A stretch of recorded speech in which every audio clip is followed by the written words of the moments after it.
तो पॉलिटी की हम जो अपनी लेक्चर सीरीज चल रही है उसके लेक्चर नंबर 3 या पार्ट नंबर 3 बोल सकते हैं, उसमें आ चुके हैं। तो हमने शुरुआती पहले 2 लेक्चर्स के अंतर्गत मैंने आपको एक ओवरव्यू में बताया किस तरीके से पूरे अनुच्छेद बताए, पूरे पार्ट्स बताए, अनुसूचियाँ बताई। उसके बाद में मैंने मूल अधिकार, डीपीएसपी, मूल कर्तव्यों के बारे में वो अच्छे तरीके से डिटेल में बता दिया। और जैसा मैंने इनिशियली गारंटेड किया था कि जो मैं पढ़ा रहा हूँ ऑब्जेक्टिव टाइप के एग्जाम में वहाँ से 80 से 90% सवाल निकलेंगे। तो अब अगला जो हमारा ये लेक्चर है, अगला जो पार्ट है, उसमें हम पहले कार्यपालिका को लेंगे। इससे अगले वाले पार्ट के अंतर्गत हम अपनी विधायिका को लेंगे एंड देन अगले वाले में न्यायपालिका को लेंगे। और उसके बाद जो बचे हुए संवैधानिक निकाय और गैर संवैधानिक निकाय हैं उन सबको शामिल करेंगे और भाषा से रिलेटेड, इमरजेंसी से रिलेटेड जितने भी प्रावधान हैं उनको देखेंगे। Okay, so let's start our this part 3, जिसमें हम कार्यपालिका की बात करेंगे। आप पहले ये तो समझ चुके होंगे कि मेरे जो वाले लेक्चर पार्ट चल रहे हैं वो अलग हैं और हमारे संविधान में जो पार्ट लिखे हुए हैं वो अलग तरीके से। तो मैंने तो कंडेंस करके उन्हें 6 लेक्चर्स के अंदर डिवाइड किया है या 6 पार्ट के अंदर डिवाइड किया है। बाकी संविधान के अंतर्गत पूरे 22 भाग हैं, उनसे कन्फ्यूजन नहीं करना है आपको। टोटल 22 भाग हैं। ओके, सो इस भाग के अंतर्गत हम कार्यपालिका एग्जीक्यूटिव के बारे में देखने वाले हैं एंड जिसमें हम प्रमुख अनुच्छेद एवं संविधान संशोधन, ये तो लास्ट की बात है। पार्ट 5 में अपना आर्टिकल नंबर 52 से 151 तक आता है, आपको याद ही होगा। ओके, तो संघीय कार्यपालिका यूनियन एग्जीक्यूटिव देखेंगे जिसके अंतर्गत राष्ट्रपति, उपराष्ट्रपति, मंत्रिपरिषद, महाधिवक्ता। देखो कोई भी पद हम जो पढ़ेंगे ना उसमें सबसे पहले तो हम ये देखेंगे उससे रिलेटेड आर्टिकल्स कौन से हैं, उससे रिलेटेड अनुच्छेद कौन से हैं।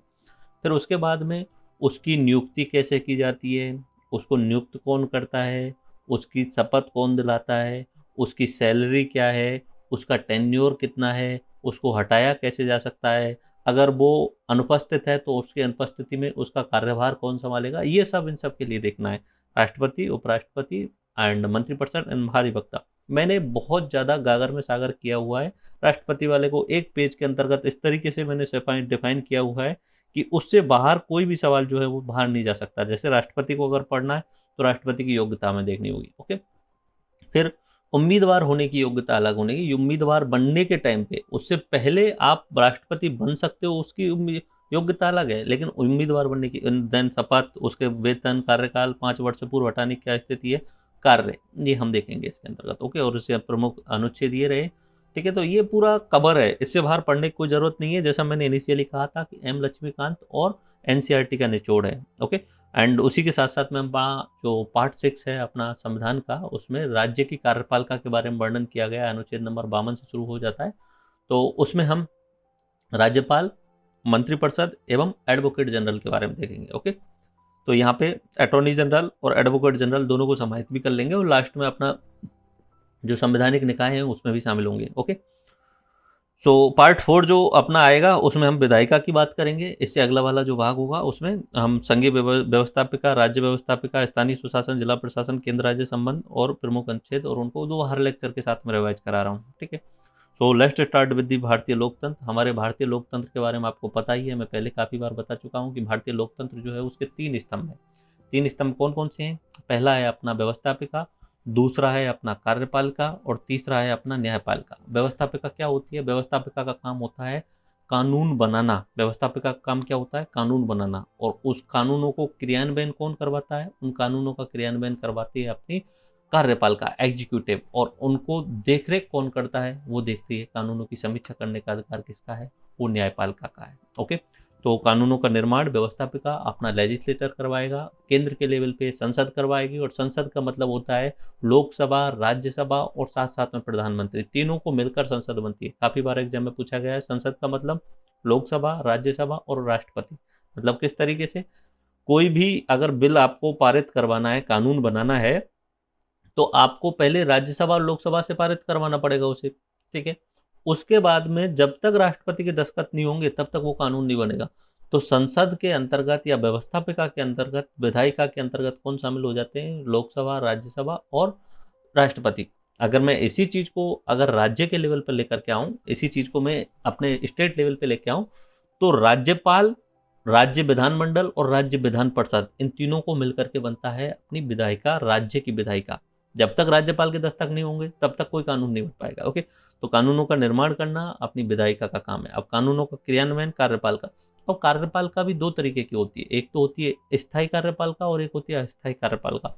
अस्थायी कार्यपालिका पहले देखते हैं, जिसे हम जो है वो पॉलिटिकल एग्जीक्यूटिव भी बोलते हैं। Political executive in the sense कि हर 5 साल में चुनाव होते हैं, 5 साल में चुनाव होने के बाद में अगर आप बदलना चाहें तो उन्हें बदल सकते हो। ये राजनीतिक कार्यपालिका होती है, अस्थायी होती है, हर 5 साल में बदल सकते हो आप चाहो तो। अगर आप संतुष्ट नहीं हैं उनसे तो आप वोट जो है वो दूसरी पार्टी को दीजिए, नए लोग आ जाएँगे, नई कार्यपालिका बन जाएगी। 2004 से लेकर 2014 तक जो थी कांग्रेस लेड यूपीए सरकार थी। अब 2014 से एनडीए है, बीजेपी के द्वारा जो है वो उसमें बहुमत सबसे ज़्यादा है।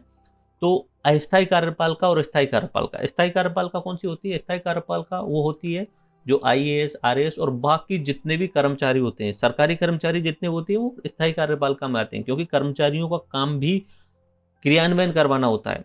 अगर टीचर है कोई टीचर, तो वो स्थायी कार्यपालिका के हिस्से में आता है। क्यों आता है? क्योंकि वो भी स्थायी है और जो कानून बने हुए हैं, एक्ट बने हुए हैं, उनको क्रियान्वयन करवा रहा है, टीचिंग के लिए टीचिंग पढ़ा रहा है। मेडिकल में अगर कोई सरकारी गवर्नमेंट में डॉक्टर है तो वो भी स्थायी कार्यपालिका में आता है। मेनली हम सबसे ऊपर जो देखते हैं वो आईएएस, आरएएस और अधीनस्थ कर्मचारियों को हम देखते हैं इसमें। अधीनस्थ कर्मचारी सब जो हैं वो स्थायी कार्यपालिका के अंतर्गत आ जाते हैं, क्योंकि ये कानूनों का क्रियान्वयन करवा रहे हैं।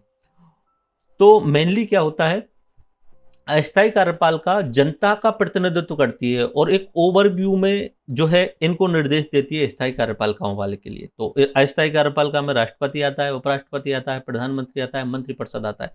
राज्यपाल, मुख्यमंत्री और मंत्रिपरिषद राज्य के लेवल पे आते हैं। ठीक है, अब आपको दोनों चीज क्लियर हुई या नहीं हुई? मैंने बोला कि कार्यपालिका को दो भागों में बांट सकते हो आप। कौन कौन से भाग? एक हो गई स्थायी कार्यपालिका और एक हो गई अस्थायी कार्यपालिका। मेनली अस्थायी कार्यपालिका जिसे हम पॉलिटिकल कार्यपालिका बोल सकते हैं, पॉलिटिकल एग्जीक्यूटिव बोल सकते हैं। चुनाव होते हैं ना 5 साल में, 5 साल में चुनने के बाद में मंत्री चुने जाते हैं। वो जो मंत्री और मंत्रिपरिषद और वो मुख्यमंत्री या केंद्र के लेवल पे मंत्रिपरिषद और प्रधानमंत्री चुने जा रहे हैं, वही अस्थायी कार्यपालिका होती है। 5 साल बाद में फिर चुनाव होंगे।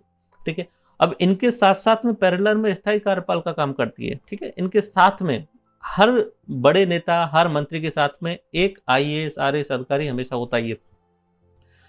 मुख्य अपना ये मान के चलिए, जैसे प्रधानमंत्री हैं, प्राइम मिनिस्टर। ठीक है, प्राइम मिनिस्टर जो है वो अपना हो गए अस्थायी कार्यपालिका, लेकिन इनके साथ में ही एक जो होता है मुख्य सचिव होता है, और वो आईएएस अधिकारी होता है, टॉप मोस्ट का आईएएस अधिकारी होता है। वो स्थायी कार्यपालिका का होता है, मुख्य सचिव होता है, जैसे नृपेंद्र मिश्र से पहले।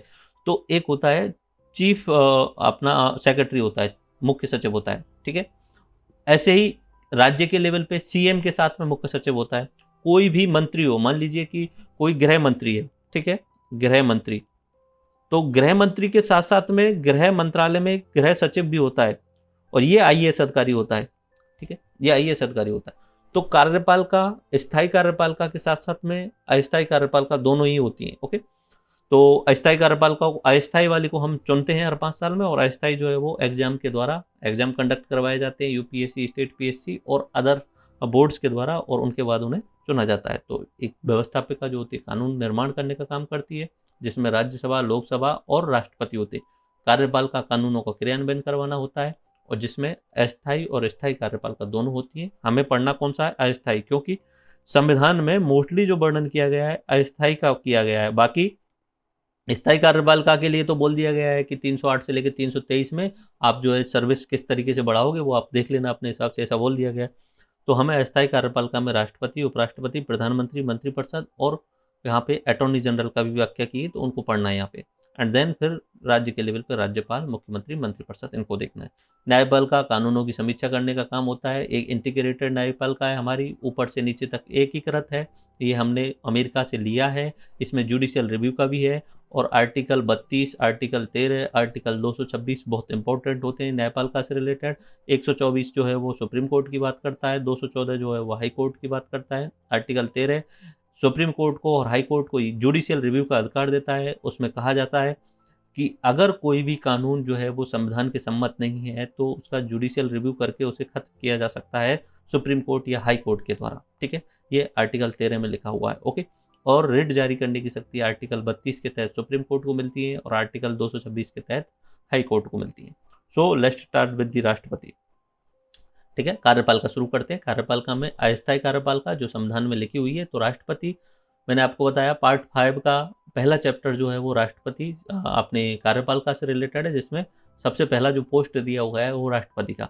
तो ये भारत का प्रथम नागरिक होता है, फर्स्ट सिटीजन ऑफ इंडिया होता है, ये सुप्रीम होता है ऑल इंडिया में, ठीक है। वरीयता क्रम मैं आगे बताऊंगा, वरीयता क्रम पूरा लिखा हुआ है मैंने। तो वरीयता क्रम के मामले में पहले नंबर पे कौन आता है? वरीयता क्रम के पहले नंबर पे आता है अपना राष्ट्रपति, उसके बाद में वाइस प्रेसिडेंट आता है। तो पूरी 10 की लिस्ट मेरे पास है, वो आप देख लेंगे थोड़ी देर में।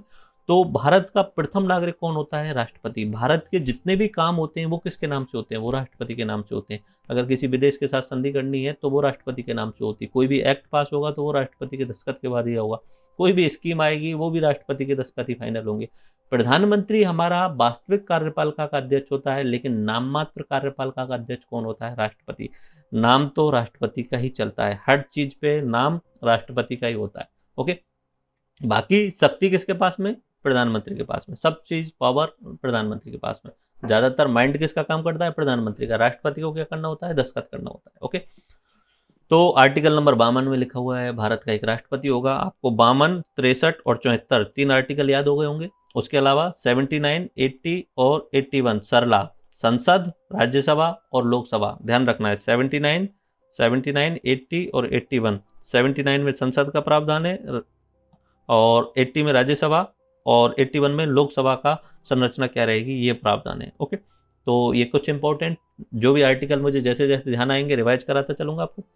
तो भारत का राष्ट्रपति होगा आर्टिकल नंबर में, there shall be president of India, और ये हमेशा ही रहेगा। ओके, और ये कार्यपालिका का संवैधानिक प्रधान होगा। ठीक है, कार्यपालिका का ये संवैधानिक प्रधान है, संविधान के आधार पे ये प्रधान ही है। वास्तविकता में जो है वो प्रधान कौन रहेगा? मुख्यमंत्री, प्रधानमंत्री रहने वाले। देश का प्रथम नागरिक होता है और तीनों सेनाओं का सेनापति होता है। तो राष्ट्रपति तीनों सेनाओं का सेनापति होता है, याद रखना। तो कोई भी पद हमें पढ़ना है तो पहले उसकी योग्यता देखेंगे कि उसकी एलिजिबिलिटी क्या है, फिर उसके चुनाव से रिलेटेड बात करेंगे कि एक तो निर्वाचक मंडल होता है और एक चुनाव प्रक्रिया होती है। निर्वाचक मंडल का मतलब होता है कि कौन कौन उसके चुनाव में भाग ले सकते हैं, निर्वाचक मंडल। ठीक है, ये चीज आपको समझनी चाहिए। जैसे कि मान लीजिए निर्वाचक मंडल, तो निर्वाचक मंडल जैसे राष्ट्रपति का बोलेंगे तो हम डायरेक्टली राष्ट्रपति के चुनाव में भाग नहीं लेते हैं, लेकिन हम अप्रत्यक्ष रूप से भाग लेते हैं। तो इसके चुनाव में कौन भाग लेते हैं? एमपी और एमएलए जो चुने हुए हैं वो भाग लेते हैं डायरेक्टली। ठीक है, तो ये निर्वाचक मंडल होता है जो उसको वोट डालने वाले हैं। ग्राम पंचायत में जब सरपंच का चुनाव होता है तो 18+ वाले जो भी व्यक्ति हैं वो सब निर्वाचक मंडल में आते हैं। अब प्रक्रिया होती है कि किस तरीके से चुनाव की प्रक्रिया होती है, थोड़ी देर में देखते हैं। एकल संक्रमणीय मत पद्धति जो प्रक्रिया है वो अभी देखते हैं। शपथ, ओथ कौन दिलाता है? ठीक है, एंड कैसे, उसके अलावा कार्यकाल कितना होता है, वेतन कितना होता है, त्यागपत्र होता है, कोई भी पद हो, ये सब चीजें आपको देखनी होंगी। और इसी तरीके से एक एक पेज के अंतर्गत मैंने उन्हें समराइज किया हुआ है। So let's start with the president. Eligibility, देखो सबसे पहली बात तो भारत का नागरिक होना चाहिए। कोई भी व्यक्ति हो, कोई भी पद हो, भारत से रिलेटेड संविधान में कोई पद हो, वो विदेशी लोगों के लिए तो हो ही नहीं सकता। तो इस बात को तो आपको सब याद करने की जरूरत है नहीं। कहीं अगर लिखा हुआ है भारत का नागरिक चाहिए पद में, तो निश्चित सी बात है यार, बिना भारत का नागरिक ऐसा तो है नहीं अमेरिका का कोई व्यक्ति आके बोल दे मुझे भी राष्ट्रपति चुनाव लड़ना है, ऐसा नहीं। लेकिन यहाँ सिर्फ इतनी ही शर्त है कि भारत का नागरिक होना चाहिए बस। उसने कैसे नागरिकता हासिल करी है ये कहीं कुछ भी नहीं लिखा हुआ है। जैसे प्रधानमंत्री वाले ऑप्शन में भी आएगा, सोनिया गांधी जी के लिए जो ऑप्शन था कि प्रधानमंत्री बन सकती है या नहीं बन सकती, तो भारत का नागरिक होना ही पर्याप्त है। उसमें आपने कैसे और कब नागरिकता हासिल की है ऐसा कोई ऑप्शन है नहीं। न्यूनतम 35 वर्ष होनी चाहिए, तो एज आपको थोड़ा सा याद रखनी है, 35 वर्ष। लोकसभा एमपी निर्वाचित होने की योग्यता होनी चाहिए, तो हम थोड़ी देर में देख लेंगे। और लाभ का कोई पद धारण नहीं करना चाहिए, तो नॉर्मल सी बात है। राष्ट्रपति अगर आपको बनना है तो उम्र 35 वर्ष होनी चाहिए, भारत का नागरिक होनी चाहिए, एक एमपी के लिए जो योग्यताएं होनी चाहिए वो होनी चाहिए, और लाभ का पद। ऐसे ही अगर हम वाइस प्रेसिडेंट की बात करेंगे तो वाइस प्रेसिडेंट जो होता है वो राज्यसभा का उपसभापति होता है। तो उसकी योग्यताएं राज्यसभा का जो है वो निर्वाचित होने की, राज्यसभा सदस्य निर्वाचित होने की योग्यताएं होनी चाहिए। राज्यसभा का एमपी निर्वाचित होने की सदस्यता होनी चाहिए। लाभ का पद सबके लिए ही मना है, लाभ का पद नहीं रख सकते। ओके, उम्मीदवार होने की योग्यता, अब उसे उम्मीदवार बनना है तो पहले क्या होता था कि कोई भी व्यक्ति जो है वो अपना मनमर्जी फॉर्म भर देता था राष्ट्रपति का। कोई भी अपने आप को प्रसिद्ध करने के लिए जो है वो कोई भी चुनावों में खड़ा हो जाता था। रैंडमली मैं खड़ा हो जाऊं, राष्ट्रपति चुनाव हो सकता हूं, रोक टोक है नहीं, क्योंकि ये शर्तें थी। फिर बाद में उन्होंने कुछ संशोधन करते हुए कि और कुछ उम्मीदवार अब बनना है आपको, तो कुछ योग्यताएं लगा दी कि आपको 50 प्रस्तावक चाहिए। अब 50 प्रस्तावक कहाँ से लाओगे? वही प्रस्तावक लाओ जो आपके इलेक्ट्रोल में आ रहे हैं, जो निर्वाचक मंडल में आ रहे हैं। या तो आप 50 एमपी लाओ, 50 एमएलए लाओ और वो आपका प्रस्ताव करने वाले होने चाहिए कि मैं प्रस्ताव करता हूँ XYZ व्यक्ति को राष्ट्रपति पद पे, ठीक है, इस तरीके से बोलने वाले होने चाहिए। उसके बाद में 50 अनुमोदक होने चाहिए। 50 अनुमोदक यानी ताली बजाने वाले कि हाँ साहब हम अनुमोदन करते हैं कि इन्हें भी राष्ट्रपति पद के लिए खड़ा किया जाए, है, ठीक है। तो 50 प्रस्तावक और 50 अनुमोदक। उसके बाद में 15,000 रुपये की जमानत राशि भी होनी चाहिए और कुल वैध मतों का 1/6 हिस्सा आपको प्राप्त करना होगा, अदरवाइज आपकी जो 15,000 रुपये की जमानत राशि वो जब्त हो जाएगी। तो जमानत राशि तो कोई बड़ी बात नहीं है, क्योंकि 15,000 रुपये कोई बड़ी बात नहीं होती राष्ट्रपति पद के लिए, बट मोर इम्पोर्टेंट है कि आप 50 अनुमोदक प्रस्तावक और अनुमोदक लाओ, ये इंपॉर्टेंट है। अब मैं चाहूँ कि मैं राष्ट्रपति के पद पर लड़ना चाहता हूँ तो मैं 50 MP और MLA को तैयार ही नहीं कर पाऊंगा, वो तो कोई बड़ी पार्टी होगी वही तैयार कर पाएगी। पहले क्या होता था, कुछ लोग थे जो बस ऐसे ही रैंडमली कुछ काम करते थे और जब मन करता था तब राष्ट्रपति के चुनाव में जो है वो फॉर्म डाल देते थे, जैसे कोई भर्ती निकलती उस हिसाब से फॉर्म डाल देते थे। अब उन्हें रोक टोक करने की वो थी, अब वो नहीं डाल सकते क्योंकि उन्हें 50 MP और MLA से पहले प्रस्ताव और अनुमोदन करवाना पड़ेगा। ओके, 15,000 रुपये की जमानत राशि, 1/6 अगर आपके वोट नहीं आए, जितना इलेक्ट्रोल सिस्टम है आपका, तो फिर आप जो है वो 15,000 रुपये गंवा बैठोगे। ओके, एंड पद्धति जो है वो समानुपातिक प्रतिनिधित्व एकल संक्रमण मत पद्धति है चुनाव की। प्रोपोर्शनल रिप्रेजेंटेशन सिंगल ट्रांसफरेबल, ये हमारी राष्ट्रपति के चुनाव की पद्धति है। अब आप इससे थोड़ा सा घबरा गए होंगे, तो पहले आप ये राष्ट्रपति के चुनाव की प्रक्रिया और निर्वाचक मंडल को पूरा समझ लीजिए। ओके, तो निर्वाचक मंडल तो मैंने आपको बता दिया कि जो भी MP हैं चुने हुए, राज्यसभा के हों या लोकसभा के हों, चुने हुए होने चाहिए, मनोनीत नहीं होने चाहिए। सारे के सारे MP और सारे के सारे MLA, ठीक है, MLA कहीं पे भी हों, तो दिल्ली पौंडुचेरी भी के भी MLA होंगे यूटी वाले। उसके अलावा 28 राज्य हैं उनके भी, और केंद्र शासित प्रदेशों में 2 ही जगह MLA चुने जाते हैं, बाकी जगह MLA चुने ही नहीं जाते हैं, तो 2 जगह के। तो बस डायरेक्टली ऐसे बोल सकते हो, याद करना बहुत आसान है। निर्वाचक मंडल, कोई आपसे पूछे क्या है, MP और MLA चुने हुए सभी, ठीक है, चुने हुए। अब दिल्ली में भी चुने जा रहे हैं तो वो भी इसमें भाग लेंगे, पुडुचेरी में भी चुने जा रहे हैं तो वो भी, बाकी 28 राज्यों में MLA चुने जा रहे हैं तो वो भी, और MP लोकसभा में भी चुने हुए हैं और राज्यसभा में भी चुने हुए हैं, वो भाग लेंगे इसमें, मनोनीत भाग नहीं लेंगे इसके अंतर्गत, इतना ध्यान रखना है। ओके, तो ये तो हो गया निर्वाचक मंडल, इलेक्ट्रोल जो कॉलेज है इसका, वो हो गया। अब चुनाव की प्रक्रिया, 2 शब्द मैंने बोले थे अभी, आनुपातिक प्रतिनिधित्व एकल संक्रमण मत पद्धति, आनुपातिक प्रतिनिधित्व और एकल संक्रमण मत पद्धति, proportional representation single transferable system, इस तरीके से। तो इसमें क्या है कि एक तरीके से आनुपातिक प्रतिनिधित्व का मतलब तो ये है कि देखो, इसमें भाग लेने वाले जो लोग हैं वो MP और MLA हैं, तो उनके वोट का सबका वैल्यू एक नहीं हो सकती, क्योंकि MP जो है वो बड़े एरिया के लिए चुना जाता है और MLA जो छोटे एरिया के लिए, तो उनके वोट की वैल्यू जो है वो प्रोपोर्शनल में होगी, ठीक है, अनुपात में होगी। तो वोट की वैल्यू निकालना ये, और फिर एकल संक्रमण मत पद्धति, एक के बाद में आगे थोड़ी देर में आपको मैं बता देता हूं कि किस तरीके से पूरा उस सिस्टम रहता है। तो पहले वोट की वैल्यू देख लेते हैं। तो एक MLA की वोट की वैल्यू निकालनी है, तो किस तरीके से निकालते हैं, राज्य की कुल जनसंख्या जो 1971 में थी, उसके बाद में से चेंज नहीं किया, तो राज्य की कुल जनसंख्या जो 1971 में थी अपॉन राज्य की विधानसभा में कुल कितने MLA हैं इंटू 1000, ठीक है, नीचे ही भाग देना है 1000 का। तो इस तरीके से मान लीजिए कि अपने राजस्थान की अगर हमें एग्जाम्पल के थ्रू निकालना हो, तो राजस्थान का 1971 में करीब करीब 2.5 करोड़ के आसपास में जनसंख्या थी, 2.5 करोड़ जनसंख्या थी। MLA राजस्थान के 200 होते थे और नीचे ही भाग देना है आपको 100 का, तो 2.7 करोड़ एंड 250 200 एंड 1000। तो ये करने के बाद में राजस्थान के एक MLA की वैल्यू निकल के आ जाती है।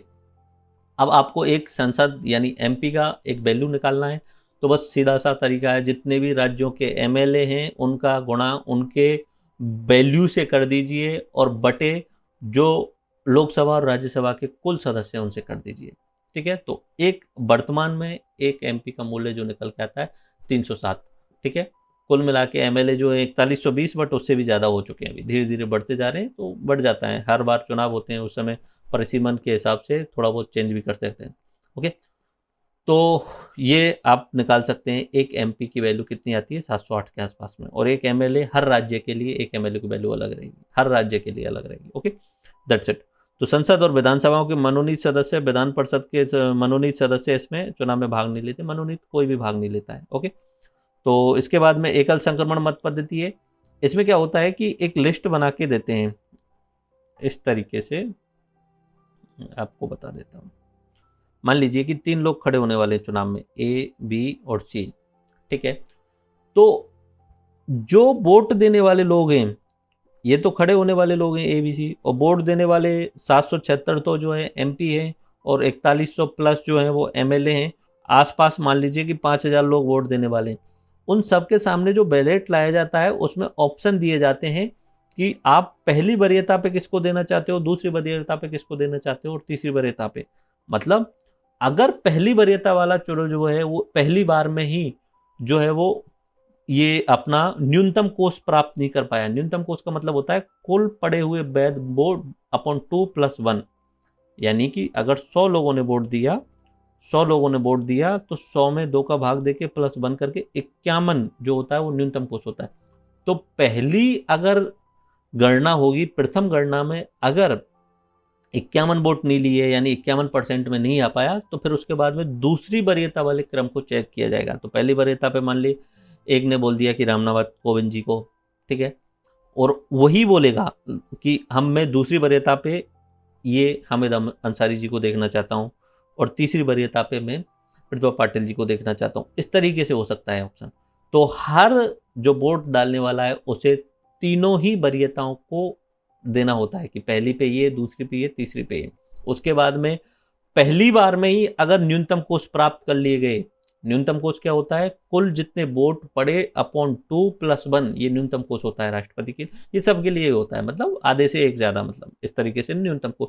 अगर पहली बार में जिनको एक एक नंबर डाला हुआ है उनको एक ही बार में मिल गया 50+1, तो वो राष्ट्रपति को से। अगर नहीं हो पाता है तो फिर जो है वो नेक्स्ट चरण के होते हैं। तो यही होता है अपना एकल संक्रमण मत पद्धति, सिंगल ट्रांसफरेबल सिस्टम। ओके, और न्यूनतम कोष मैंने आपके लिए बता दिया। ओके, कौन कौन इलेक्टोरल में भाग ले रहे हैं ये आपको समझ में आ चुका है। एक बार देख लीजिए कौन कौन इलेक्टोरल भाग रहे हैं। एमपी और एमएलए इसमें चुनाव में भाग ले रहे हैं। कौन कौन से एमएलए हैं जो चुने गए हैं, ठीक है, मनोनीत एमएलए नहीं है, मनोनीत एमपी नहीं है। उसके बाद में पद्धति कैसी है, आनुपातिक प्रतिनिधित्व प्रणाली, यानी प्रोपोर्शनल रिप्रेजेंटेशन। हर एमपी का और एमएलए के वोट की वैल्यू अनुपात के आधार पर रहेगी।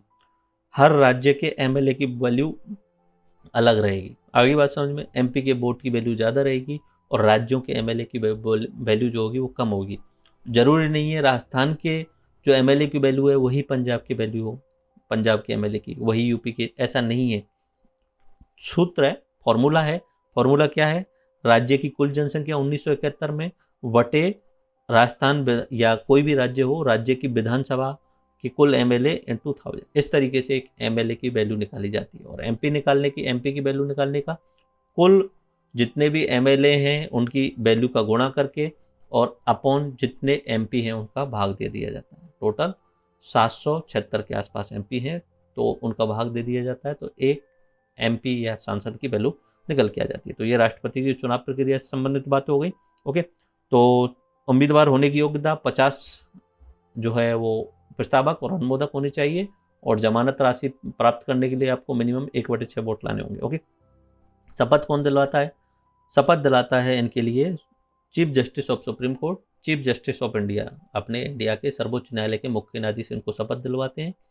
अगर वो चीफ जस्टिस ऑफ इंडिया उपस्थित नहीं है तो उनकी अनुपस्थिति में जो वरिष्ठ जज होगा, जो सीनियर मोस्ट जज होगा, वो जो है वो शपथ दिलवाता है। कार्यकाल 5 साल होता है, और नॉर्मली लिखा हुआ है कि अगर कोई नया राष्ट्रपति तब तक पद ग्रहण नहीं करेगा तब तक जो है वो कार्यकाल चलता रहेगा। मान लीजिए कि किन्हीं कारणों से जो है वो चुनाव करने में देरी हो गई राष्ट्रपति का, तो नए राष्ट्रपति के पद ग्रहण करने तक पुराना राष्ट्रपति जो है वो पद पर रहेगा।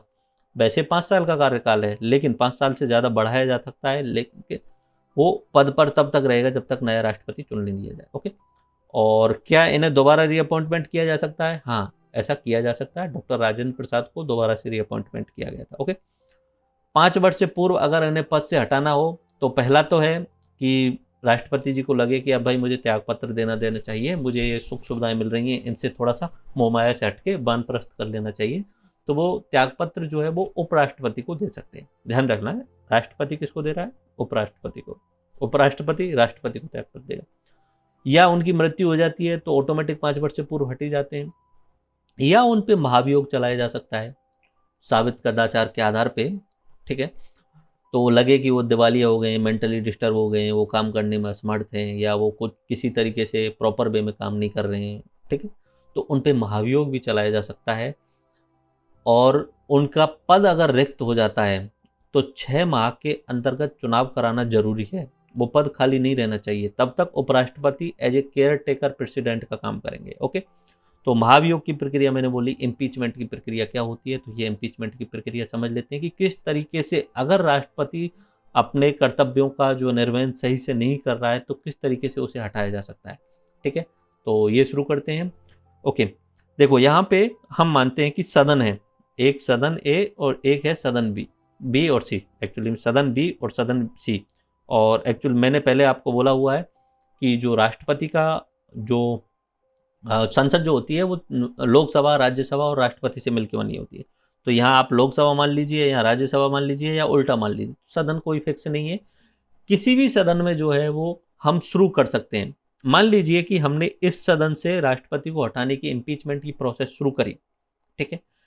यहाँ पे किन्हीं कारणों से लगता है कि राष्ट्रपति जो मेंटली स्टेबल नहीं है, या वो अपने कर्तव्यों को पालन सही ढंग से नहीं कर पा रहे हैं, या साबित कदाचार कुछ भी हो, तो पहला सदन ये मान लिया लोकसभा, अब ये हटाना चाह रहे हैं राष्ट्रपति को, तो पहले क्या करेंगे?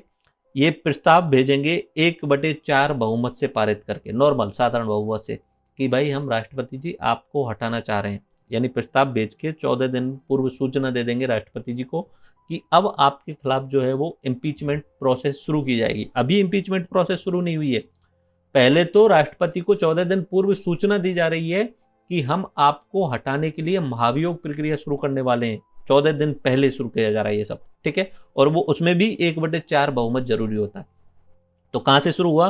कोई भी सदन हो, इसमें लोकसभा हो राज्यसभा हो, फिक्स नहीं है, किसी भी सदन से। मान लीजिए सदन एक लोकसभा बोल दिया मैंने, तो यहाँ से इन्होंने 1/4 ने बहुमत से पारित करके राष्ट्रपति जी को सूचना दे दी कि हम आपको हटाने के लिए महाभियोग लाने वाले हैं।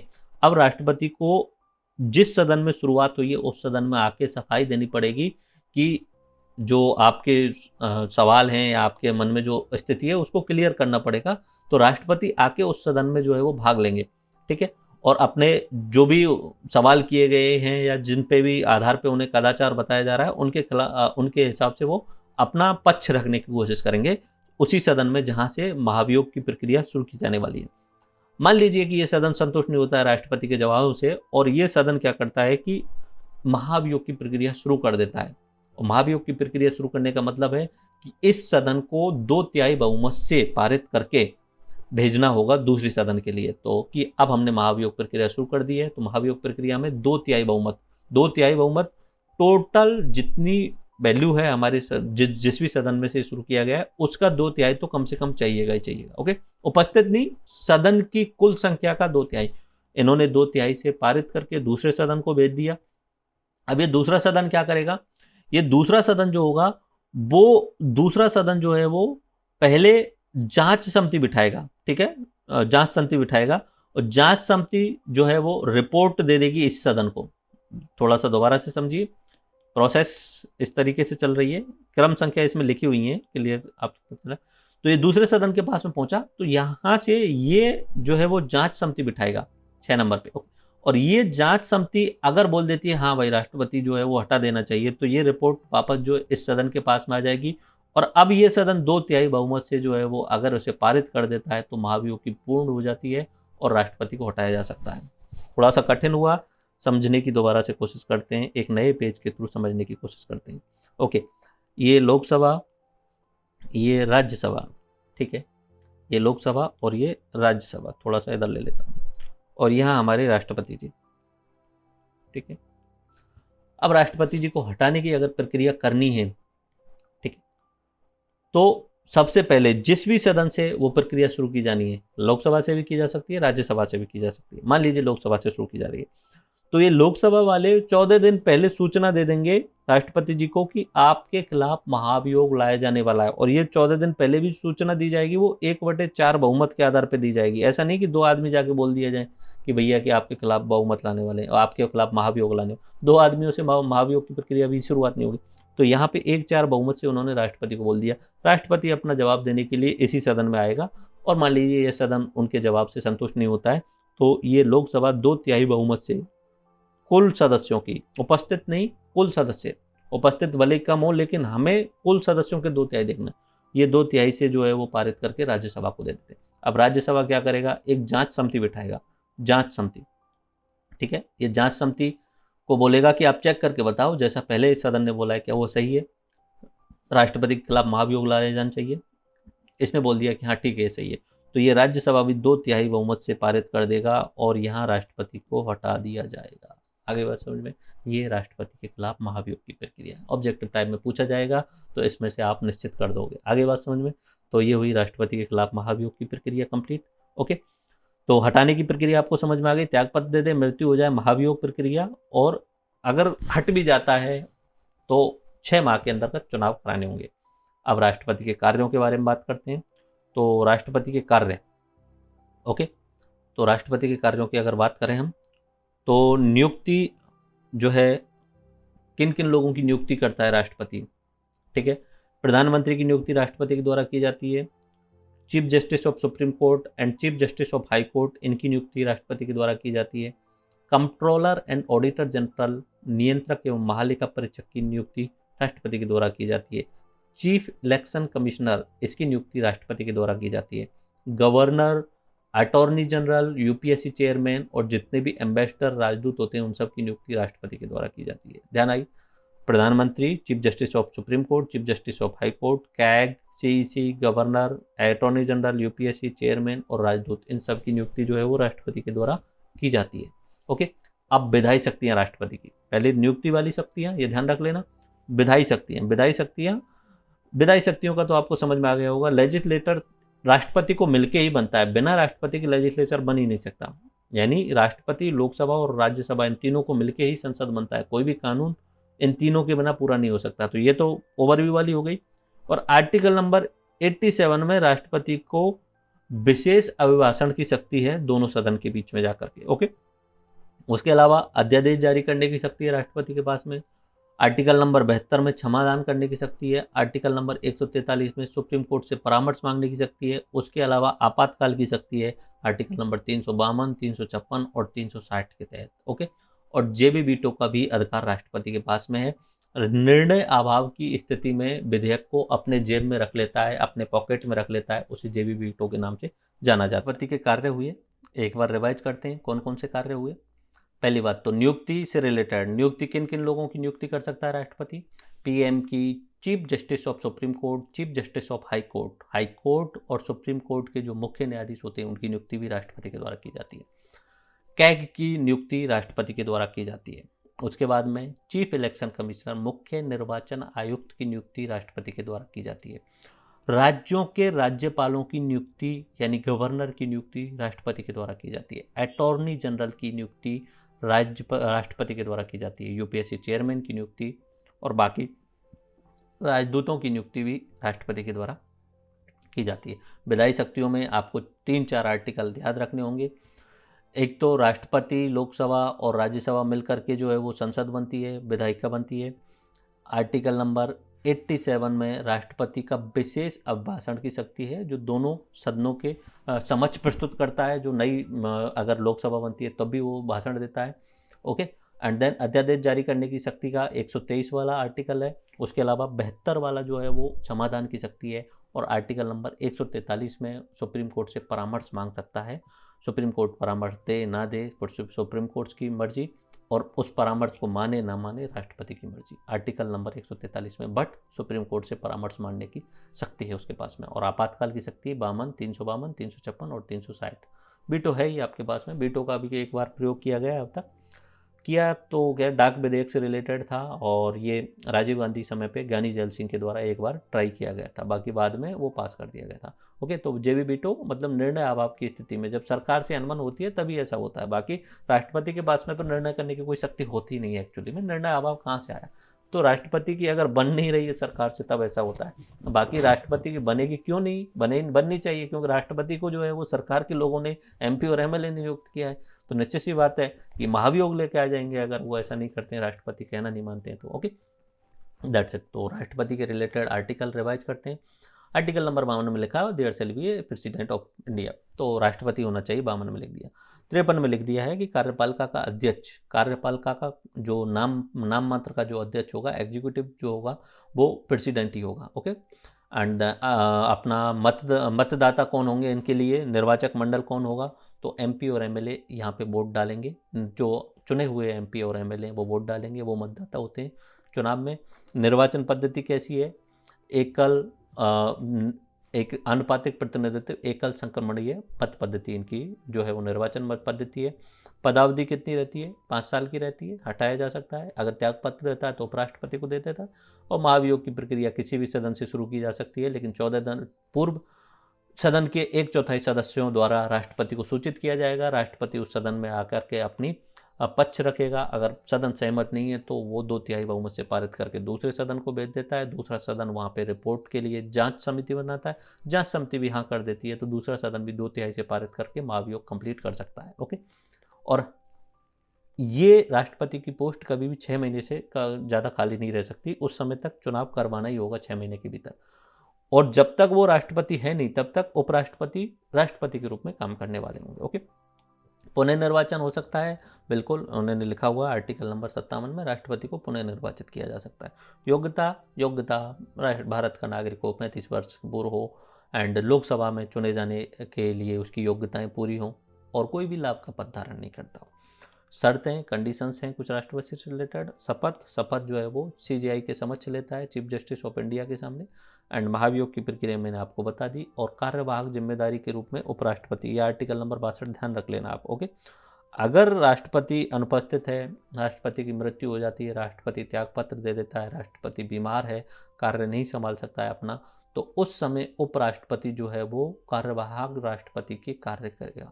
Okay, vice president will work as a caretaker president, और 6 महीने के अंदर चुनाव करवाने जरूरी है। That's it. आर्टिकल नंबर 62 में ध्यान रखना, 62 में लिखा हुआ है अगर राष्ट्रपति अनुपस्थित है या बीमार है या उसकी मृत्यु हो चुकी है या त्यागपत्र दे दिया है तो वहाँ पे उपराष्ट्रपति राष्ट्रपति के रूप में कार्य करेगा। चुनाव प्रक्रिया बता दी मैंने आपको, ठीक है।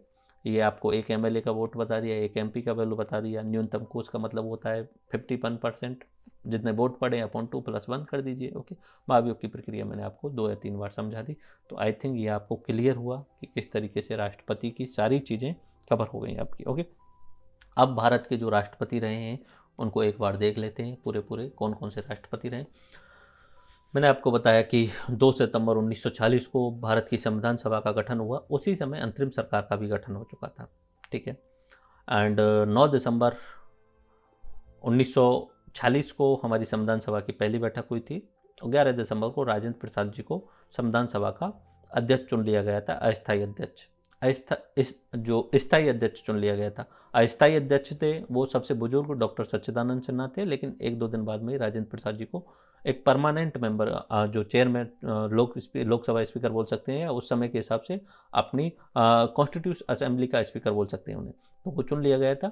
उसके बाद में हमारा भारत रिपब्लिक होता है 26 जनवरी 1950 को। रिपब्लिक का मतलब होता है 26 जनवरी 1950 को भारत का संविधान लागू हो गया, उसी दिन से हम गणतंत्र बन गए, और हम जो है खुद के स्वयं प्रभु खुद हो चुके थे।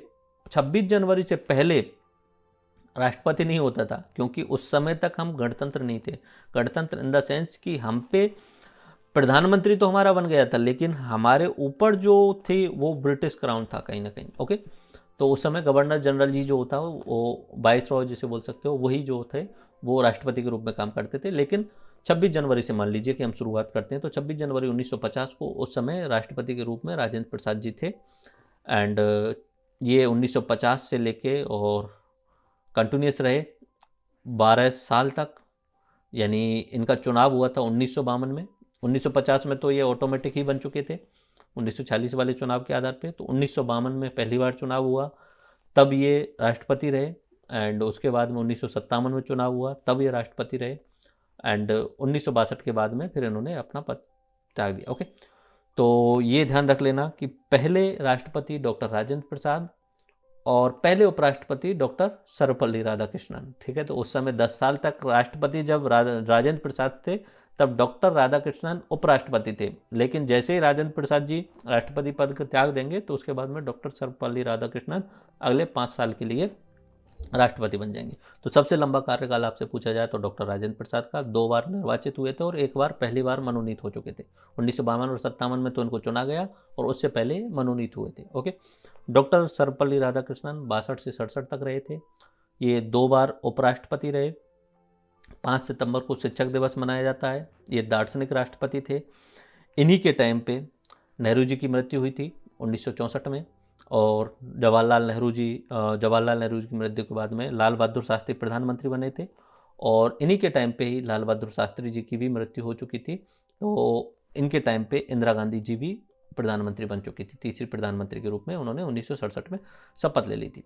उसके बाद में अगले राष्ट्रपति बने थे डॉक्टर जाकिर हुसैन, जो 67 से लेके 69 तक रहे थे, और कार्यकाल के दौरान इनकी मृत्यु हो गई थी और सबसे कम समय तक ये पदासीन रहे थे। सिर्फ 2 साल तक राष्ट्रपति के रूप में रहे थे। कार्यकाल के दौरान मृत्यु होने वाले कौन से राष्ट्रपति रहे? डॉक्टर जाकिर हुसैन। उसके बाद चुनाव हुए थे। चुनावों में अलग अलग सिस्टम रहा। नीलम संजीव रेड्डी को कांग्रेस के द्वारा खड़ा किया गया था, और बीबी गिरी को जो है वो ये इंदिरा गांधी जी के द्वारा खड़ा किया गया था, जबकि इंदिरा गांधी जी कांग्रेस का पार्ट थी। ठीक है, वो राजनीति का हिस्सा है, वो कभी और बाद में देखेंगे। तो उन्होंने उस समय बोला था आत्मा की आवाज़ सुनिए अपनी, और आत्मा की आवाज़ के आधार पे ज़्यादातर लोगों ने जो है बीबी गिरी को जो है वो राष्ट्रपति के रूप में चुन लिया था। ओके, तो बट उससे पहले वो कार्यवाहक राष्ट्रपति रहे थे कुछ समय तक के लिए, एम बीबी गिरी और एम हिदायतुल्लाह। मतलब कैसे कहानी थी, थोड़ा सा समझने की कोशिश कर लीजिए। ठीक है, जाकिर हुसैन जी की मृत्यु हुई। ओके, अब मृत्यु होने के बाद में राष्ट्रपति का पद कभी खाली नहीं हो सकता। जब जाकिर हुसैन की मृत्यु हुई, उस समय बीबी गिरी कौन थे? वो उपराष्ट्रपति थे। अब उपराष्ट्रपति थे तो ऑटोमेटिकली वो केयर टेकर राष्ट्रपति के रूप में आ जाएंगे। केयर टेकर राष्ट्रपति के रूप में आ गए। अब क्या हुआ, कांग्रेस ने चुनाव में खड़ा किया नीलम संजीव रेड्डी को खड़ा किया, और इंदिरा गांधी जी ने बीबी गिरी जी से बोला कि आप भी चुनाव लड़िए। अब चुनाव लड़ना है तो लाभ का पद धारण नहीं किया जा सकता। ठीक है, उपराष्ट्रपति पोस्ट पे रह ही नहीं सकते वो। तो फिर बीबी गिरी को भी हटना पड़ा उपराष्ट्रपति पोस्ट से और राष्ट्रपति पोस्ट से, क्योंकि उपराष्ट्रपति तो थे, केयर टेकर राष्ट्रपति के रूप में काम कर रहे थे। तो बीबी गिरी जी को भी हटना पड़ा। अब बीबी गिरी हट जाएंगे तो फिर कौन आएगा राष्ट्रपति के लिए? तब एम हिदायतुल्लाह आए थे, जो सुप्रीम कोर्ट के चीफ जस्टिस थे। तो ठीक है, एकमात्र जो चीफ जस्टिस थे इंडिया के सुप्रीम कोर्ट के, वो जो है वो एम हिदायतुल्लाह थे, जो चुनाव होने तक के लिए जो है वो राष्ट्रपति रहे थे 20 जुलाई से 24 अगस्त, 1.5 महीने के आसपास में। उससे पहले 1.5-2 महीने बीबी गिरी केयर टेकर के रूप में रहे थे। अब चुनाव हुए, चुनाव में बीबी गिरी जीत गए, तो अगले 5 साल तक बीबी गिरी जो है वो कंटिन्यूस जो है वो राष्ट्रपति रहेंगे। और ये बीबी गिरी जो है वो पहले चक्र की जो मतगणना हुई थी उसमें नहीं जीते थे, दूसरे चक्र की, पहली वरीयता में तो उनको पोस्ट नहीं मिल पाई, लेकिन दूसरे चक्र की जब मतगणना हुई तब मिले, और ये स्वतंत्र उम्मीदवार थे। कांग्रेस ने नीलम संजीव रेड्डी को खड़ा किया था। इनको इंदिरा गांधी जी का समर्थन था, बीबी गिरी जी को। ओके, तो ये दूसरे चक्र की गणना में जीतने वाले एकमात्र राष्ट्रपति हैं, और 69 से लेकर 74 तक ये रहे थे। उसके बाद में फखरुद्दीन अहमद अली 74 से लेकर 77, इनकी भी कार्यकाल के दौरान मृत्यु हो जाती है, और आपातकाल इन्हीं के टाइम पे लगाया गया था। 25 जून की रात में इंदिरा गांधी जी ने लिख के भेज दिया था और राष्ट्रपति से दस्तखत करवा लिए थे, जबकि कैबिनेट से सहमति भी नहीं ली थी। तो आपातकाल भी इनके टाइम पे लगाया गया था। और सर्वाधिक अध्यादेश, क्योंकि अब आपातकाल लग गया, संसद भंग हो चुकी है, तो सर्वाधिक अध्यादेश कौन लेके आएंगे? यही लेके आएंगे, फखरुद्दीन अहमद अली के टाइम पे। ओके, उसके बाद में बी डी जत्ती कुछ समय इनकी मृत्यु होने के बाद में कार्यवाहक राष्ट्रपति के रूप में रहे। फिर चुनाव हुए, तो फिर उस समय जो है वो नीलम संजीव रेड्डी को निर्विरोध निर्वाचित कर लिया गया। ओके, दूसरा कोई व्यक्ति खड़ा ही नहीं हुआ 77 में। ओके, उसके बाद में ज्ञानी जैल सिंह जी, ये प्रथम सिख राष्ट्रपति थे। उन्होंने एक बार जेबी वीटो का प्रयोग किया था, डाक विधेयक राजीव गांधी जी से इनकी बन नहीं रही थी उस टाइम। ठीक है, उसके बाद में आर वेंकट रमन जी, ये सबसे ज़्यादा उम्र दराज के यानी सबसे ओल्ड एज वाले व्यक्ति थे, ठीक है। 1987 से लेकर 92 तक ये राष्ट्रपति रहे। उसके बाद में डॉक्टर शंकर दयाल शर्मा, ये 1992 से लेकर 1997 तक रहे और इन्होंने 4 पीएम के साथ में काम किया। 1992 में तो पीवी नरसिंह राव थे। उसके बाद में 1996 97 में 3 बार सरकारें बदली, 13 दिन तक के लिए प्रधानमंत्री अपने अटल बिहारी जी रहे, ठीक है। फिर आई के गुजराल जी आए, तो उस समय एच.डी. देवगौड़ा भी आए। फिर ये 3 तो यही हो गए और एक पहले पीवी नरसिंह राव वाले, तो 4 प्रधानमंत्रियों के साथ इन्होंने काम किया, ठीक है। I K Gujral, HD. Deve Gowda and PV Narasimha Rao और अटल बिहारी जी के साथ में। उसके बाद में के.आर. नारायण जी आए 97 से लेकर 2002। ये पहले दलित व्यक्ति थे जो राष्ट्रपति चुने गए थे। उसके बाद में doctor APJ. Abdul Kalam, missile man के नाम से जाना जाता है, विंग्स ऑफ फायर इनकी बुक्स तक है। 2002 से लेकर 2007 तक ये जो है राष्ट्रपति रहे थे। उसके बाद में प्रतिभा पाटिल जी, ये राजस्थान में इनका जन्म हुआ था और महाराष्ट्र में ये शादी हुई थी। तो प्रथम महिला ये राष्ट्रपति पद पर पहुंचने वाली थी, तो ये ध्यान रख लेना है। राष्ट्रपति पद पर पहुंचने वाली प्रथम महिला प्रतिभा पाटिल थी, ओके। देन प्रणब मुखर्जी, ये 2012 से लेकर 2017 तक अपने राष्ट्रपति रहे और ये बीरभूम पश्चिम बंगाल से आते थे, ओके। और रामनाथ कोविंद जी, ये सेकंड दलित हैं और ये अभी कंटिन्यूएशन का कार्यकाल चल रहा है। 2022 में ये राष्ट्रपति पद का चुनाव होंगे जुलाई में, तो 25 जुलाई के बाद में एक नए राष्ट्रपति चुने जाएंगे, ओके। तो इनमें से अभी शायद ही प्रतिभा पाटिल जी जो हैं वो जीवित हैं और बाकी सभी जो राष्ट्रपति वो है नहीं इस समय पर, ओके। तो राष्ट्रपति से रिलेटेड कुछ स्पेशल फैक्ट आप ध्यान रख लेना। हाँ, राष्ट्रपति नियुक्ति कौन की करता है ये याद रख लेना है क्लियरली। यूपीएससी की, वित्त आयोग के अध्यक्ष की एंड राज्यपालों की नियुक्ति, राजदूतों की नियुक्ति, महान्यायवादी की नियुक्ति, कैग की नियुक्ति, चीफ इलेक्शन कमीशन की नियुक्ति और चीफ जो अपना जस्टिस होता है, सीजेआई होता है, उसकी नियुक्ति यही करता है, ओके, राष्ट्रपति करता है। तो ये ध्यान रखना है।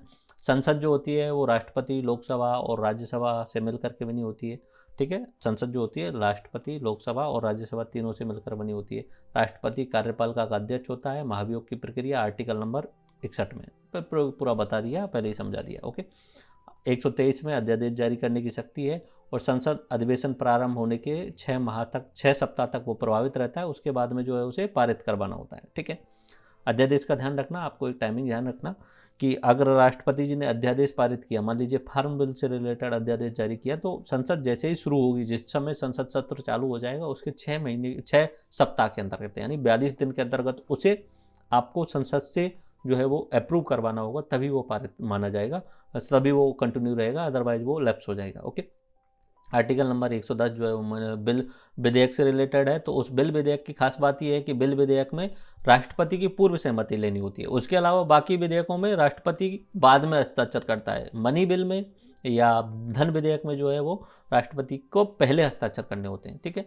राष्ट्रपति प्रतिवर्ष या तथा नई लोकसभा के गठन होने के बाद में संसद के दोनों सदनों के प्रथम सत्र को संबोधित करता है। ये तो आपको पता ही होगा, नई संसद जब भी गठित होती है, नई लोकसभा जब भी गठित होती है, तब उसके बाद में राष्ट्रपति पहले दिन भाषण देते हैं और हमारी सरकार, इस तरीके से वो बोलते हैं। तो यानी नई सरकार जो है वो क्या करने वाली है वो अपने उस भाषण में प्रस्तुत करते हैं, ओके। और कुछ वो गाइडलाइंस भी देते हैं नए जो लोकसभा में आते हैं उनके लिए, ओके। देन अब बात करते हैं उपराष्ट्रपति की। राष्ट्रपति आपका कंप्लीट हुआ। उपराष्ट्रपति से रिलेटेड कुछ आर्टिकल हैं, जैसे 63 वाला जो है वो उपराष्ट्रपति होगा। 52, 63 और 74 आप ध्यान रख लेना है, ठीक है। 79, 80 और 81 ये भी आपको ध्यान होंगे, मुझे ध्यान आता है। सरला, संसद, राज्यसभा और लोकसभा, ठीक है। उधर 124 सुप्रीम कोर्ट का और 214 हाई कोर्ट का, ठीक है। तो ये जो इम्पोर्टेंट आर्टिकल हैं जो बार बार पूछे जाते हैं एग्जाम में, उनको मैं बार बार रिवाइज करता रहूँगा आपको। एक उपराष्ट्रपति होगा, ओके। ये राज्यसभा का पदेन सभापति होगा और समितियों का, राज्यसभा की समितियों का अध्यक्ष होगा। उपराष्ट्रपति की अनुपस्थिति में कार्यवाहक जो है एक मंडल होगा, उसमें से उपराष्ट्रपति बनेंगे। तो इनका निर्वाचन की प्रक्रिया, ठीक है। और उसके बाद में कार्यकाल आर्टिकल नंबर 68 में पुनः चुने जाने का प्रावधान। डॉक्टर सर्वपल्ली राधाकृष्णन पहले उपराष्ट्रपति थे, उन्हें पुनः भी चुना गया था, ओके। शपथ राष्ट्रपति के सामने। आकस्मिक स्थिति में राष्ट्रपति के कार्यों का निष्पादन, ये आर्टिकल नंबर 70 में भी इनके लिए लिखा हुआ है, उधर 62 में भी लिखा हुआ था, ओके, ध्यान हो तो आपको।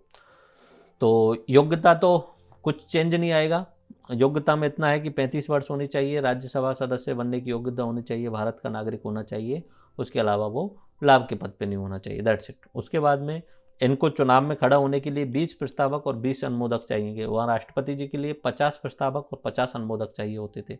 ओके, और ये अध्यक्ष निर्वाचन के लिए लोकसभा राज्यसभा के सभी सदस्य और ऑल एमपी जो है वो इनका चुनाव करते हैं उपराष्ट्रपति का। ठीक है, उपराष्ट्रपति के चुनाव में कौन भाग लेते हैं?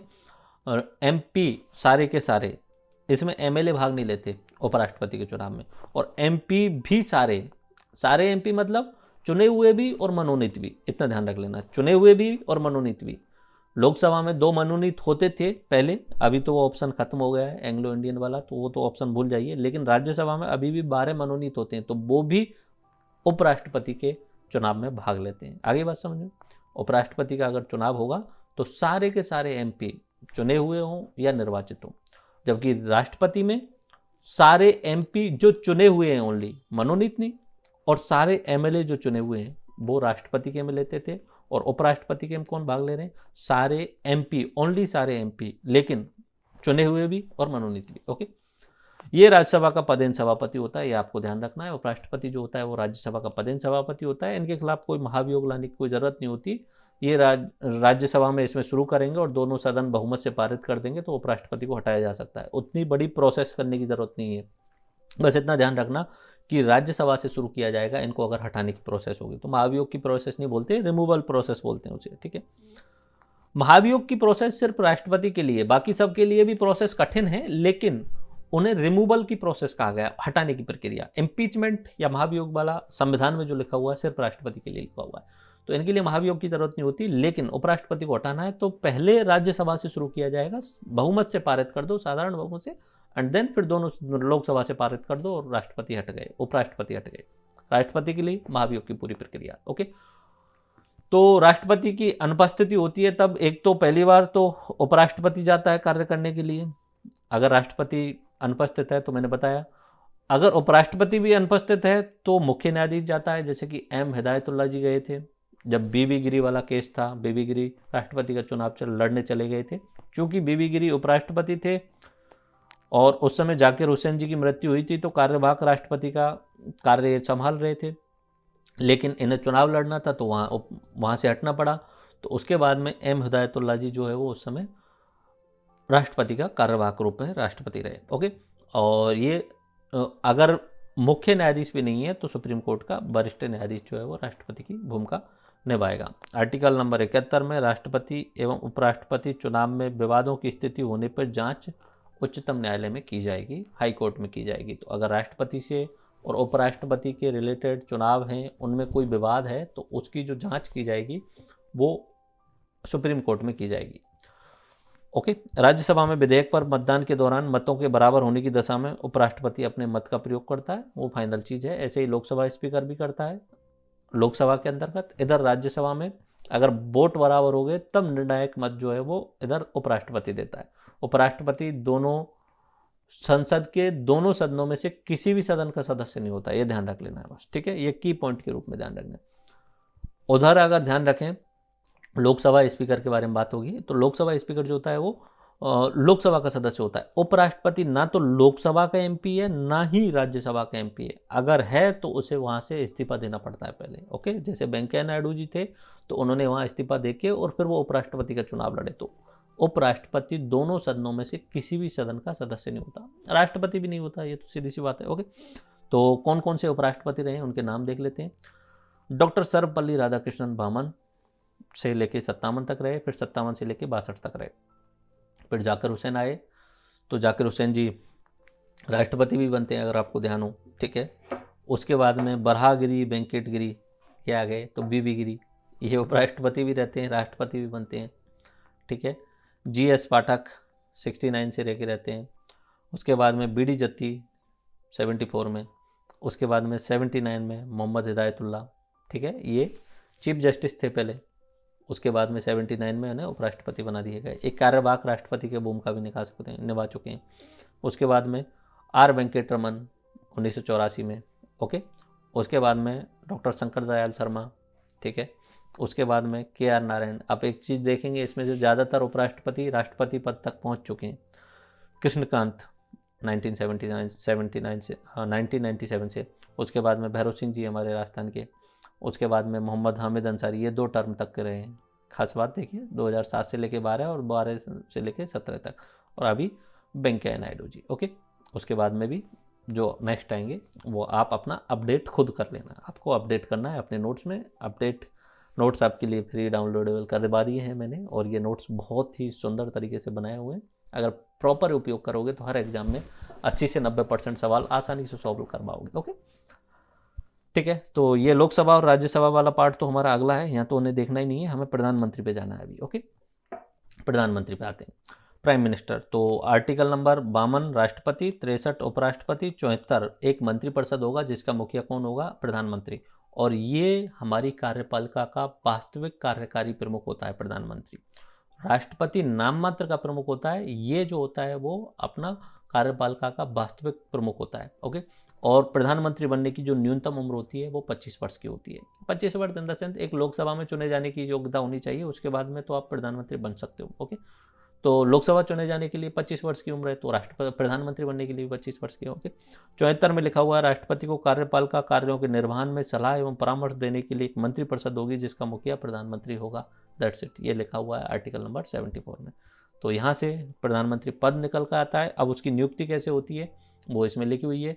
मंत्री यहाँ पे 75 वन में लिखा हुआ है, 75 वन में लिखा हुआ है कि प्रधानमंत्री की नियुक्ति राष्ट्रपति के द्वारा की जाएगी, और प्रधानमंत्री जो अपना निम्न सदन है या जिसे लोकसभा बोलते हैं उसका सदन का नेता होगा वो। ओके, तो ये 75(1) में लिखा हुआ है। तो प्रधानमंत्री की नियुक्ति की बात अगर करें तो 75(1) प्रधानमंत्री की नियुक्ति राष्ट्रपति के द्वारा की जाएगी, ध्यान रख लेना। ओके, 75(3) में लिखा हुआ है ये मंत्रिपरिषद जो है सामूहिक रूप से लोकसभा के प्रति उत्तरदायी होगा, और गठबंधन नेता के प्रधानमंत्री को 1 माह के भीतर सदन में विश्वास मत हासिल करना होगा। तो गठबंधन नेता यानी कभी कभी एक पार्टी को पूर्ण बहुमत नहीं मिल पाता है तो वो 10-5 पार्टी मिलकर गठबंधन बना लेते हैं, और वो राष्ट्रपति जी के पास में पहले जाके पर्चा दे के आ जाते हैं कि हमें प्रधानमंत्री बना दो। राष्ट्रपति को लगता है कि 10 लोगों की टीम है इनके पास में और ये बहुमत साबित कर देंगे, तो राष्ट्रपति उन्हें प्रधानमंत्री बना देते हैं, तुरंत ही बना देते हैं।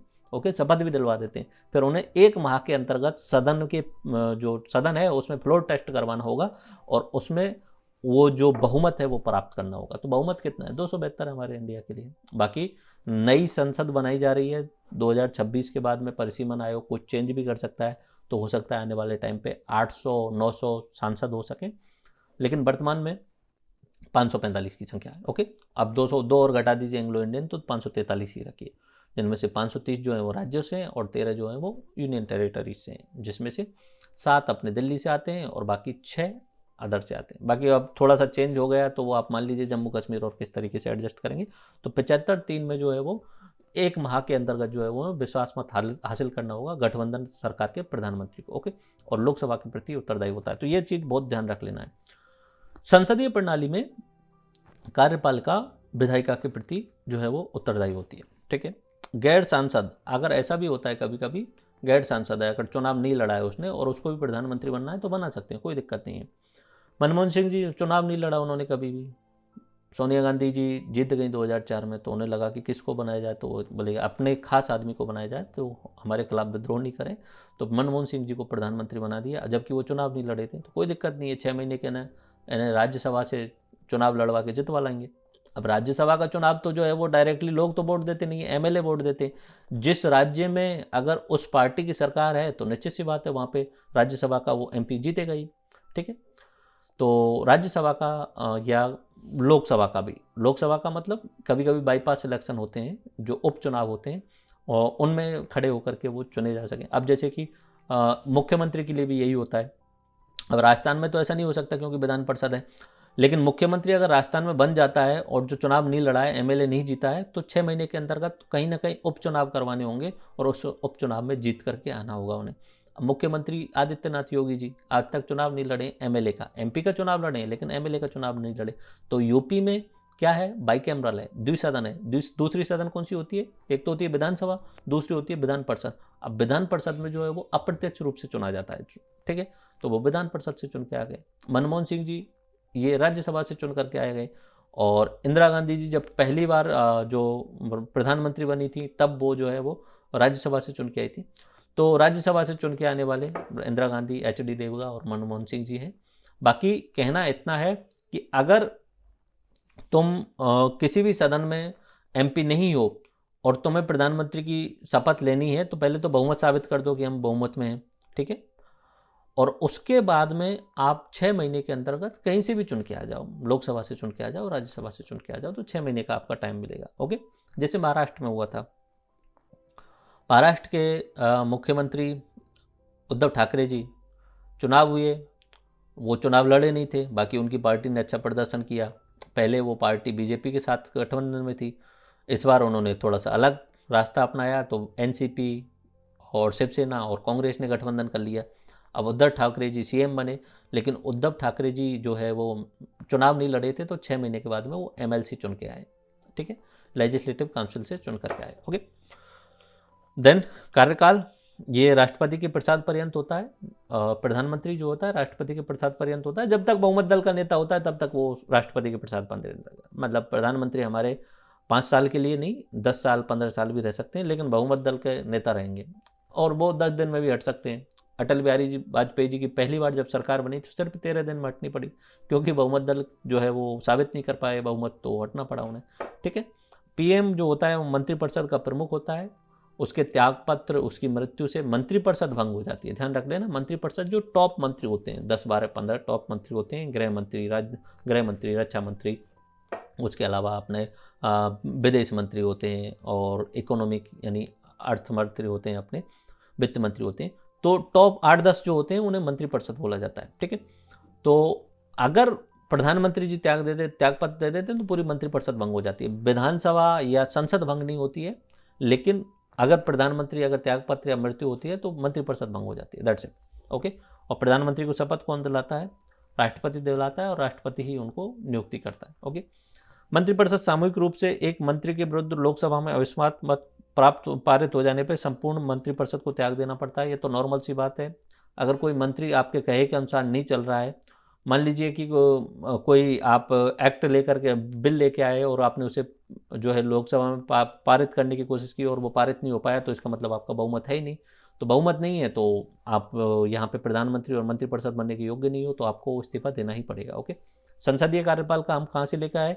ब्रिटेन से लेकर आए। ओके, वास्तविक मुखिया होता है जिसमें प्रधानमंत्री। ओके, भारतीय संविधान में उप प्रधानमंत्री का कोई उल्लेख नहीं है। वैसे उप प्रधानमंत्री बनाया गया है काफ़ी बार, ठीक है, जैसे सरदार पटेल जी, एंड उसके बाद में अपने जो मोरारजी देसाई थे वो भी उप प्रधानमंत्री रहे थे।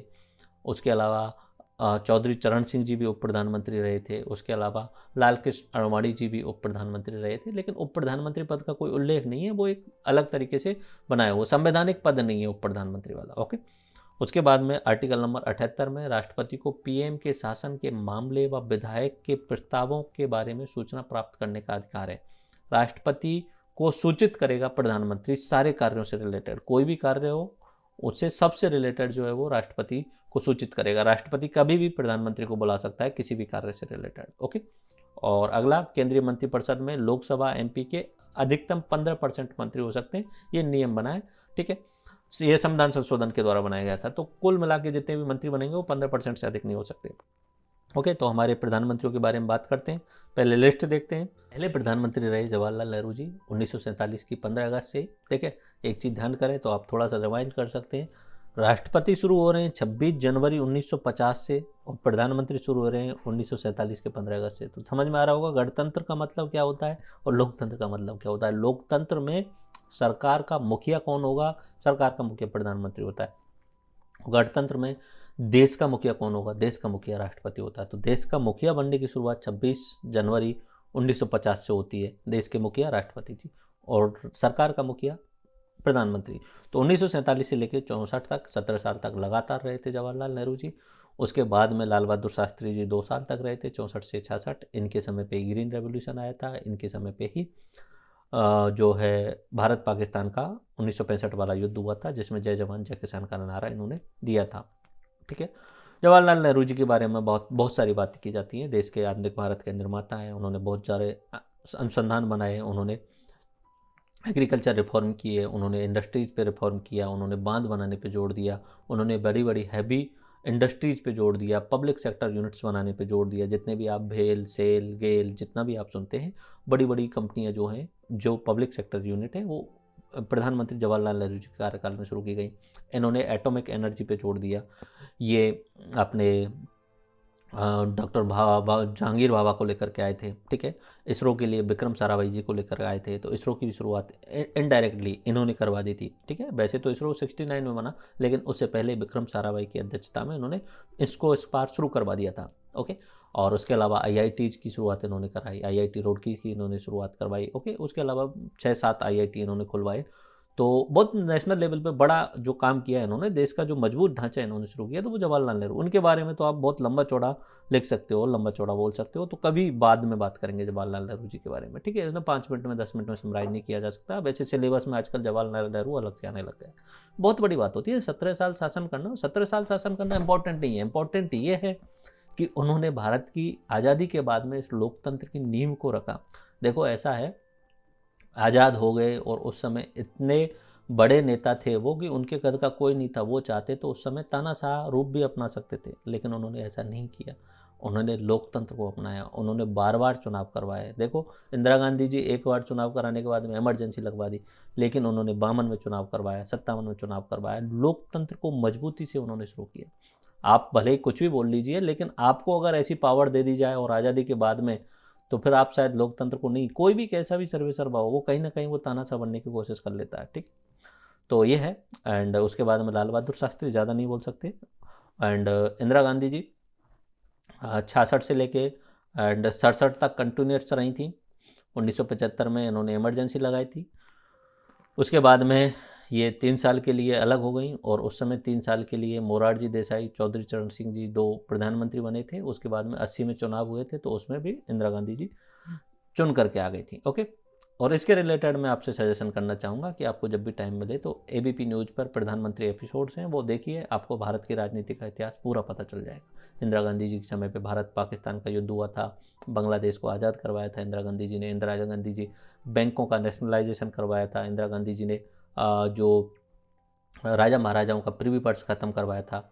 14 बैंकों का नेशनलाइजेशन करवाया था। तो इंदिरा गांधी जी के टाइम पे ही, उस समय 1973 में केशवानंद भारती केस जो था वो रहा था, ठीक है। और गोलकनाथ केस 1967 में था, वो इंदिरा गांधी जी के केस था। और इस समय न्यायपालिका और कार्यपालिका के बीच में बहुत बड़ा झगड़ा हो गया था, तो इंदिरा गांधी जी रही थी उस समय।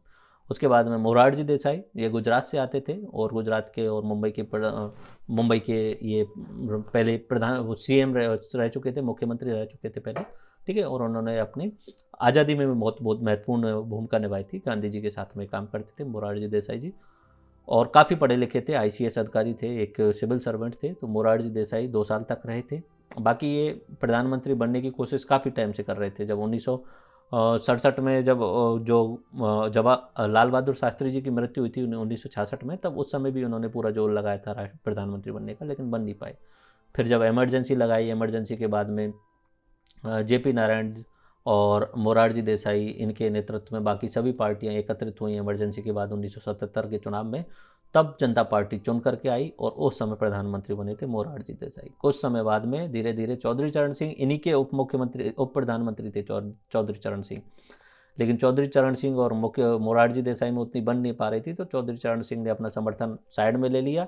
चौधरी चरण सिंह को इधर संजय गांधी जी ने इंदिरा गांधी जी के कहने पे जो है वो कांग्रेस का समर्थन दे दिया। तो कुछ समय के लिए ये चरणजीत सिंह जी भी जो है वो यहाँ पे प्रधानमंत्री रहे थे। ज़्यादा दिन नहीं रह पाए थे, थोड़े समय तक के लिए रहे थे, ओके, 4-5 महीने तक रहे थे।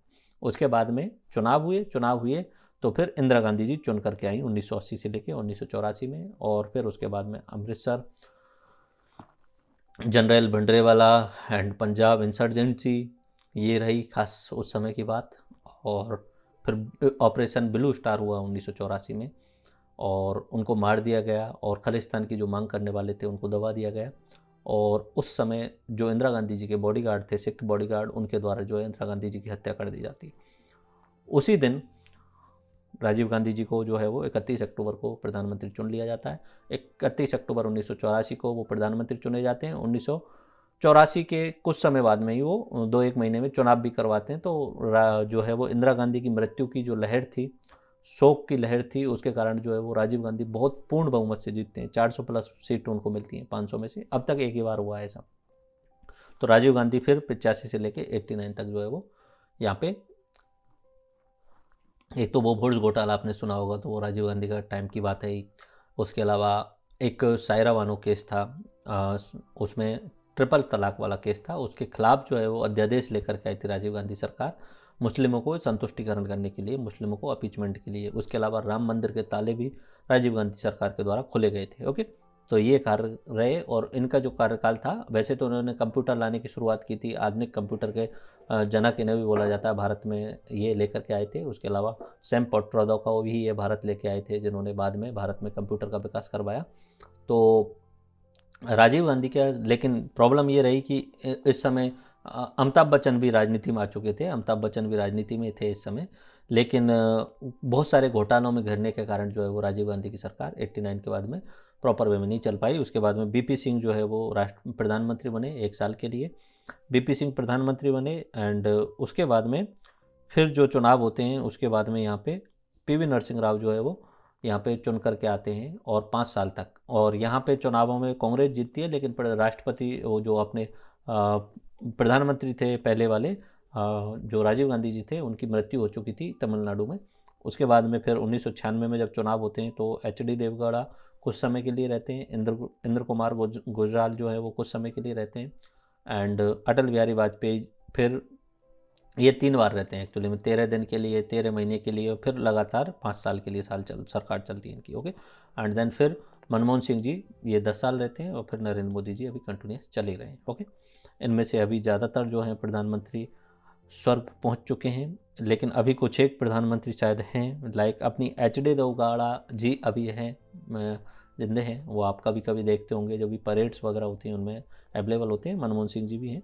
ओके, एंड प्रधानमंत्री नरेंद्र मोदी जी तो हैं। ओके, तो ये हमारे प्रधानमंत्री हुए, ये अपनी कार्यपालिका होते हैं, उसके वास्तविक मुखिया होते हैं, सारे काम इनके होते हैं। याद रखना, कभी कभी डायलॉग सुना होगा आपने 3 इडियट वाला, कि बोल वो रहे हैं लेकिन बोल वो रहे हैं लेकिन शब्द हमारे हैं। ठीक है, तो बोलेंगे अगर कुछ भी, राष्ट्रपति दस्तखत करेंगे, राष्ट्रपति किसी कोई भी चीज़ होगी वो राष्ट्रपति के नाम होगी, लेकिन शब्द किसके होंगे, वो प्रधानमंत्री और मंत्रिपरिषद के होंगे। ठीक है, जो लिख के कागज जाएगा वो प्रधानमंत्री की तरफ से जाएगा। ओके, अब मैं बोलता हूँ यहाँ पे कि नियुक्ति होगी, UPSC की नियुक्ति होगी, ठीक है, बाकी कैग की नियुक्ति होगी, जहाँ पे अगर कोई पैनल नहीं बना हुआ है और नियुक्ति हो रही है, तो सीधी सी बात है, राष्ट्रपति नियुक्ति तो कर रहा है, दस्तखत करके राष्ट्रपति नियुक्ति कर रहा है, लेकिन कौन बोल रहा है, प्रधानमंत्री बोल रहा है कि भाई साहब इसको कैग बना दो, इसको UPSC चेयरमैन बना दो।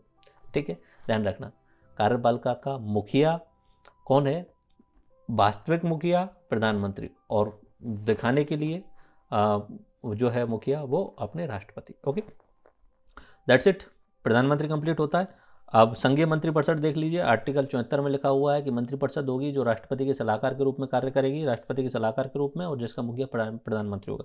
आर्टिकल 75 में लिखा है मंत्रिपरिषद की नियुक्ति और पदच्युत कैसे किया जाएगा, ये तो मैंने बता दिया, और 75 में प्रधानमंत्री की नियुक्ति राष्ट्रपति के द्वारा की जाती है।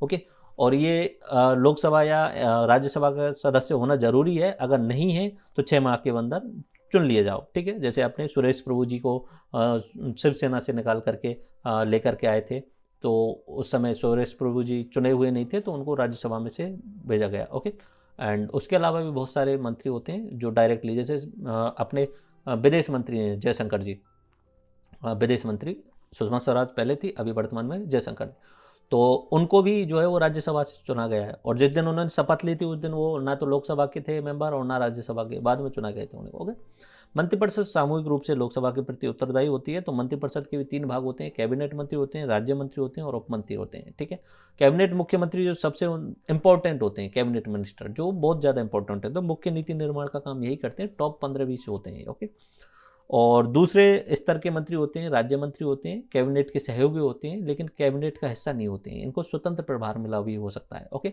उसके अलावा उपराज्य मंत्री भी होते हैं, ये सब स्टेट के रिलेटेड मिनिस्टर होते हैं, तो विभाग के भीतर कुछ कार्य करने देखना हो तो ये होते हैं, ये सहयोगी के रूप में काम करते हैं। तो मेनली जो होते हैं कैबिनेट मिनिस्टर होते हैं, 15-20 टॉप मोस्ट के, यही सबसे ज़्यादा इंपॉर्टेंट है। ओके, देन बात करते हैं भारत का महान्यायवादी। तो भारत के महान्यायवादी के बाद में आर्टिकल नंबर 76 में लिखा हुआ है भारत का महान्यायवादी होगा, देश का सर्वोच्च कानूनी अधिकारी होगा, नियुक्ति राष्ट्रपति के द्वारा की जाएगी, उच्चतम न्यायालय के न्यायाधीश नियुक्त होने की इसके पास में योग्यता होनी चाहिए। उच्चतम न्यायालय का न्यायाधीश कौन नियुक्त होता है? जो 5 साल हाईकोर्ट में काम कर चुका हो या 10 साल हाईकोर्ट में वकीलात का काम कर चुका हो। ओके, ठीक है। हाईकोर्ट में जज के रूप में काम कर चुका हो, हाईकोर्ट में जज के रूप में काम कर चुका हो 5 साल, और या उस हाईकोर्ट में ऑल इंडिया की जो 25 हाईकोर्ट है उनमें कहीं पे भी 10 वर्ष के लिए एज ए वकील एडवोकेट काम कर चुका हो। ओके, इसका कार्यकाल राष्ट्रपति के प्रसाद पर्यंत होता है। ये सब का जो पोस्ट है ना, ये वाली, ये मैं लास्ट में भी अच्छे तरीके से दिखाऊंगा, जब सारी संवैधानिक पोस्ट आएंगी तब वहाँ देखेंगे। ओके,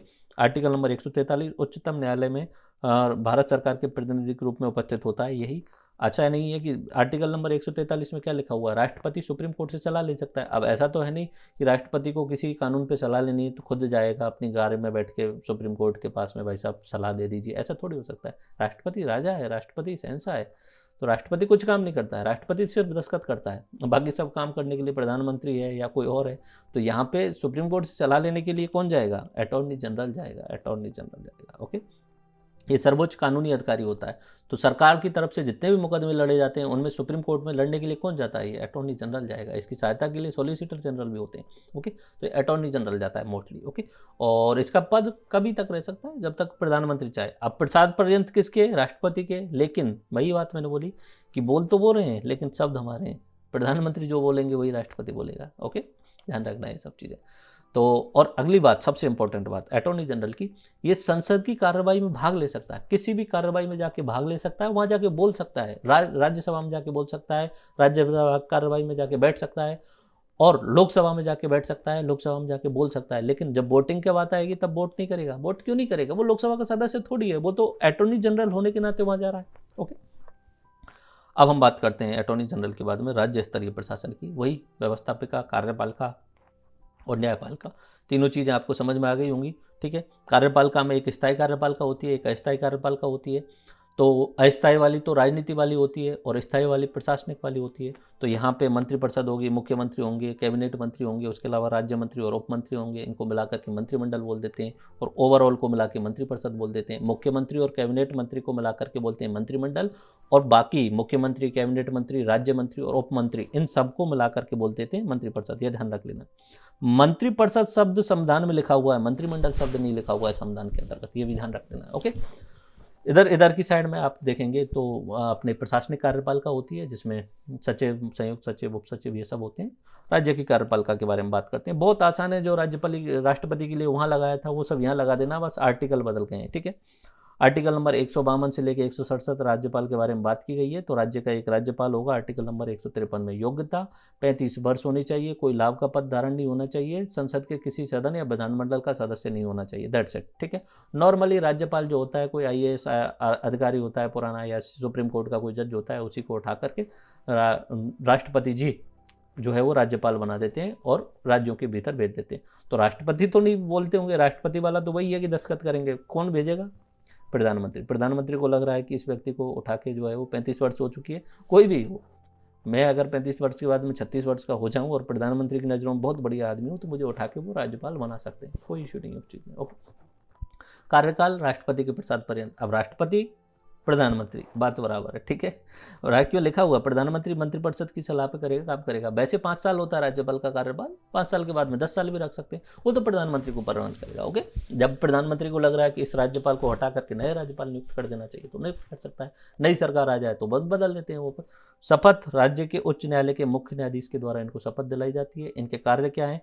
राज्य सरकार के कार्य राज्यपाल के नाम से होते हैं, जैसे वहाँ पे राष्ट्रपति के नाम से हो रहे थे, या राज्यपाल के नाम से होते हैं। ओके, 123 राज्यपाल द्वारा अध्यादेश जारी करने की शक्ति है। ये 123 नहीं है एक्चुअली में, ये 213 है। ठीक है, 123 जो है वो राष्ट्रपति के द्वारा है, ध्यान रख लेना थोड़ा सा, राष्ट्रपति के द्वारा। तो लोकसभा के अध्यक्ष और सदस्यों की नियुक्ति जो है वो ये राज्यपाल करता है, लेकिन हटाने की शक्ति राज्यपाल की नहीं होती है। ओके, राज्यपाल राज्य में राष्ट्रपति का प्रतिनिधित्व करता है, और राष्ट्रपति शासन लगाने की सिफारिश भी राज्यपाल करता है, और राज्य में जितने भी विश्वविद्यालय उनका कुलाधिपति होता है वो राज्यपाल होता है। ठीक है, ये ध्यान रख लेना। कुछ 5-6 कार्य हैं, ये रट लेना कैसे भी करके। अगर मेंस में भी पूछ लिया जाए तो यहाँ से डाल देना, निश्चित आपको अच्छे नंबर मिलेंगे। ओके, उसके अलावा ये नियुक्तियां करता है, किस किस की नियुक्ति करता है, महाधिवक्ता की नियुक्ति करता है। जैसे केंद्र के लेवल पे अटॉर्नी जनरल होता है, ऐसे ही राज्य के लेवल पे एडवोकेट जनरल होता है, जो राज्य सरकार का जो होता है मुख्य या सबसे बड़ा विधि अधिकारी होता है। ओके, तो महाधिवक्ता जिसे एडवोकेट जनरल भी बोलते हैं। उसके अलावा जिला एवं सत्र न्यायालयों के न्यायाधीश होते हैं, अपने स्टेट पीएससी होता है, राज्यसभा की लोकसभा अध्यक्ष होते हैं, सदस्य होते हैं, उनकी नियुक्ति भी राज्यपाल करता है। ठीक है, अब जहां पे राज्यपाल काम करेगा वहां पे बैकग्राउंड में मुख्यमंत्री आएगा। ठीक है, ऊपर राष्ट्रपति था, प्रधानमंत्री था,